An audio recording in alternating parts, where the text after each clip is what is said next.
Nothing really frightens me, but when they first hit that street, you sit there and you think, fucking hell, what have I done?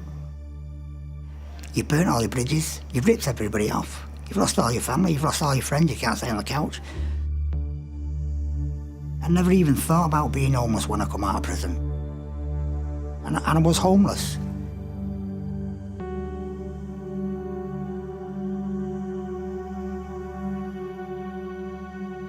I've been heavily involved in something called Manchester Homelessness Partnership, which is a new approach to tackling homelessness in our city.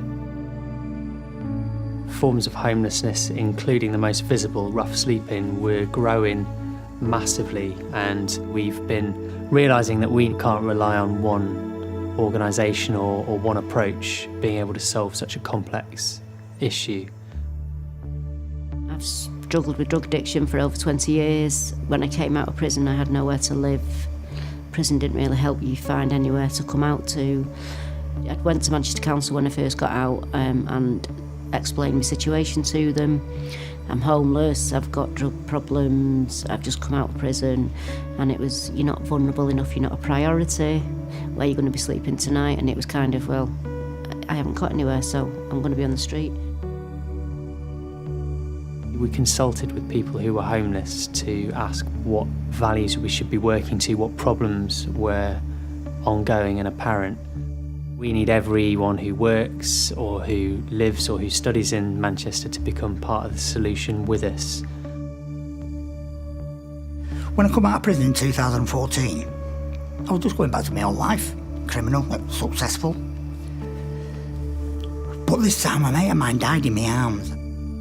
That was kind of a turning point for me. When I came out, I went in this fucking bail hostel. I was just waiting for the 2 months to finish so I could back into my own life.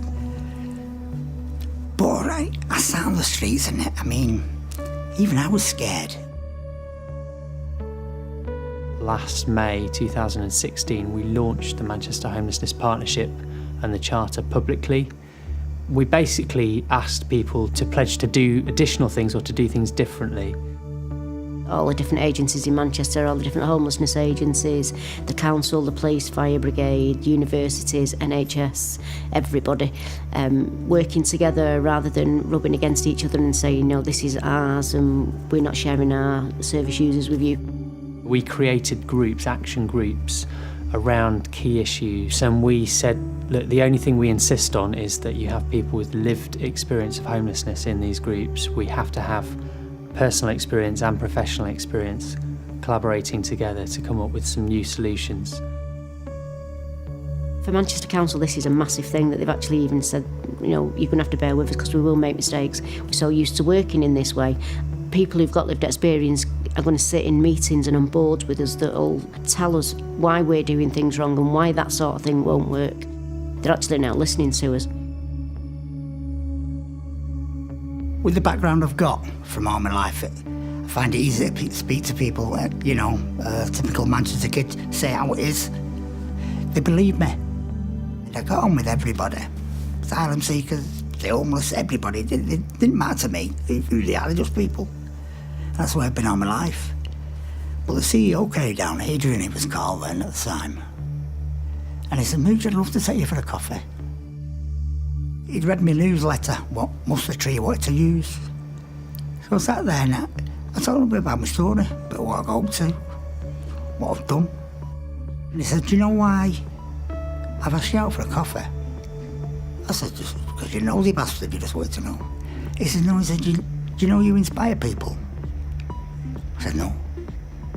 He said, do you know how comfortable you make people feel? I said, no. He said, do you find people smiling and laughing with you? I said, yeah. Because they do, because I'm just a Manchester kid with a funny gob. But he says, no, he says, you inspire people. You should really look into what you can do to help. One of the groups that we set up is around arts and heritage. We have lots of really great work going on in the homelessness sector in Manchester. They create a safe space for people experiencing homelessness to simply be themselves, to put their problems to one side, to be human, to sing in a choir, to create a painting, to write something.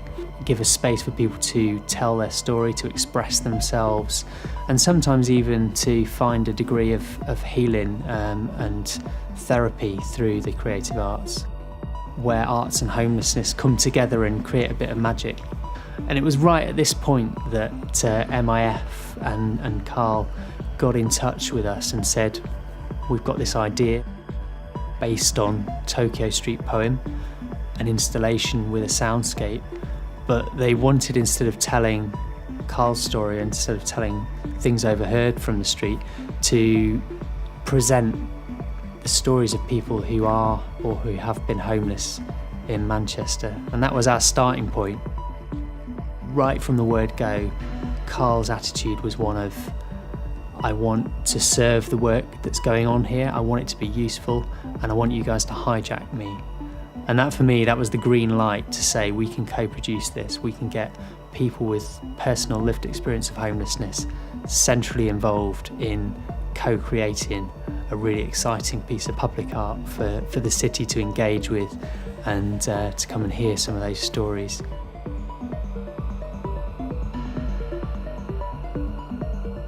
We're not trying to give them a message as such, I haven't. I've just tried to put it across that there's somebody behind the person you see. Somebody says to me, can it be their own fault? I says, well, it doesn't matter whose fault it is. You just got to accept that they're there. As soon as you get in the streets, and you think, fucking hell, what am I doing inside here? Your dignity, everything's stripped away from you, no matter who you are. Everything's gone. And then for a member to the public just to come up and say, how are you doing? It gives them a lift. Get down on their level, say, you okay, how's your day been? If they don't want to speak to you, they won't swear at you or be violent or whatever. They'll just look away and won't speak to you at all. But don't forget that person's probably been sat there from 6 o'clock in the morning freezing his bollocks off. Come 9 or 10 o'clock, they want to go and get their head down. They go somewhere, get moved, or they go somewhere, someone beats them up. They go somewhere, someone pisses on them. Someone throws half a kebab in the face and wakes them up. Once you're awake, you can't get back to sleep because you're worried in case somebody else does something. Everyone that sits on the street's got a problem. They're missing the family. They're thinking about the next fix. They're thinking about the next drink. Whatever they think about, it's in the mind, and you know yourself when you start thinking about something that's not pleasant and you sat there on your own, it's in your head and it gets worse. But if you've got somebody to tell, you can get it off the chest.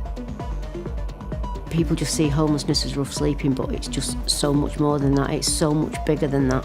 There's thousands of people that are sofa surfing, that are in bed and breakfasts, hotels and hostels.